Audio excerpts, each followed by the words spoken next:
কিভাবে আপনার তৈরি সিঁড়ি ছেলেকে লালসার পথে নিয়ে যায়। ক্লাস 2, আপনার ছেলে তার ক্লাসমেট একটি মেয়ের চুল ধরে টানল। আপনি বললেন, বাচ্চা তো, শিক্ষা দিলেন না।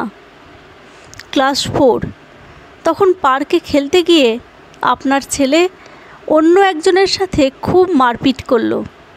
আপনি বললেন, ওই ছেলেটা মারকুটে, নইলে আমার ছেলে কত শান্ত। ছেলেকে আহারে বলে কাছে টেনে নিলেন।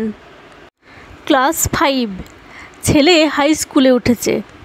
ছেলে এখন সহপাঠী মেয়েদের চরম অবন্ধুত্বপূর্ণ কম্পিটিশন ভাবে। আপনি সেটাকে পড়াশোনার কম্পিটিশন ভেবে পাত্তা দিলেন না।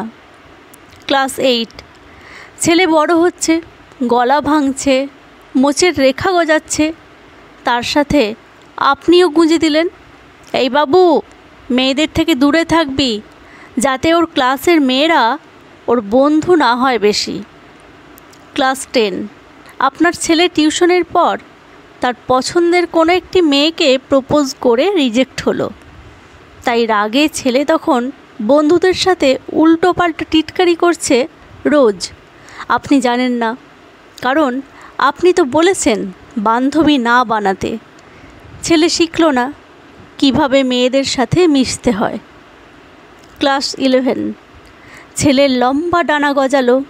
রাতের টিউশনের পর ছেলে বন্ধুদের সাথে সহপাঠী মেয়েদের পিছনে পিছনে যায় আর টিজ করে। আপনি জানতে চাননি কখনো কেন ফিরতে লেট হয় 40 মিনিট। বাড়িতে আপনার সাথে অস্বাভাবিক গলায় জোরে অসভ্য আচরণ করলো। আপনি শুধু চোখের জল ফেললেন। একটা চড় মারার আগে আপনি ধৃতরাষ্ট্র হয়ে গেলেন। কলেজে উঠে ছেলের অনেক বন্ধু হলো। আপনি খোঁজ করলেন না তারা কেমন। সিনিয়র দাদাদের দেখে ছেলের খুব লোভ হলো। আপনি জানতে চাইলেন না খাতা, পেন, ব্যাগ এসব ছাড়াই ছেলে কলেজে কি পড়তে যাচ্ছে।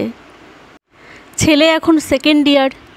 আপনি জানেন একটা গার্লফ্রেন্ড ছিল, কিন্তু ব্রেকআপের পর যে ছেলে বন্ধুদের সামনে তাকে অসভ্য বলে আচরণ করছে, তাদের পার্সোনাল ছবি ডিসক্লোজ করে মেয়েটিকে চরম অপদস্থ করছে, তা আপনার জানা নেই।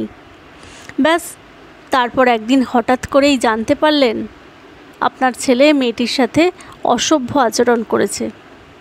আর আপনি বুঝতে পারছেন না যে আপনার ছেলে কিভাবে করতে পারে, অথচ আপনার ছেলে কি করতে পারে আর কি করতে পারে না এ বিষয়ে আপনি কিছুই জানতে পারেননি।